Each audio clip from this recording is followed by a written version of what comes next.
আজ রাতে লা লিগায় অনুষ্ঠিত হতে যাচ্ছে দুই চির প্রতিদ্বন্দ্বী রিয়াল মাদ্রিদ ও বার্সেলোনার এল ক্লাসিকো। লা লিগার প্রথম পর্বে ঘরের মাঠে সান্তিয়াগো বার্নাব্যুতে বার্সেলোনাকে 2-1 গোলের ব্যবধানে হারিয়েছিল রিয়াল মাদ্রিদ।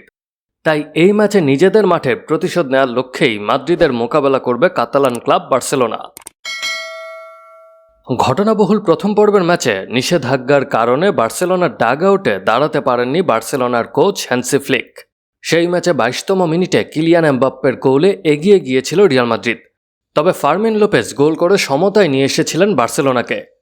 তবে ম্যাচের 43তম মিনিটে জুড বেলিংহাম মাদ্রিদের পক্ষে জয়সূচক গোলটি করেছিলেন। বার্সেলোনার মিডফিল্ডার পেড্রিকে ফাউল করার জন্য পেতে হয়েছিল লাল কার্ড। ম্যাচের শেষের দিকে দুই দল কয়েক দফায় বাদানুবাদে জড়িয়ে পড়েছিল। রদ্রিগো, এডার মিলিটাও, ফার্মিন লোপেজকে এজন্য হলুদ কার্ড দেখানো হয়েছিল। নিজের ওপর কন্ট্রোল হারিয়ে মাঠেই বিবাদে জড়িয়ে পড়েছিলেন লামিন ইয়ামাল, কারভাহাল ও ভিনিসিয়াসের সাথে। এবারের মৌসুমের প্রথম পর্বে দুই দলের ম্যাচে যেমন উত্তেজনা ছড়িয়েছে, দ্বিতীয় পর্বেও এর কম কিছু হবে না। সাথে যদি দুটি দলই সুন্দর ফুটবল উপহার দিতে পারে, তবে নিঃসন্দেহে ম্যাচটি দেখতে তৃপ্তি পাবেন দর্শকরাও।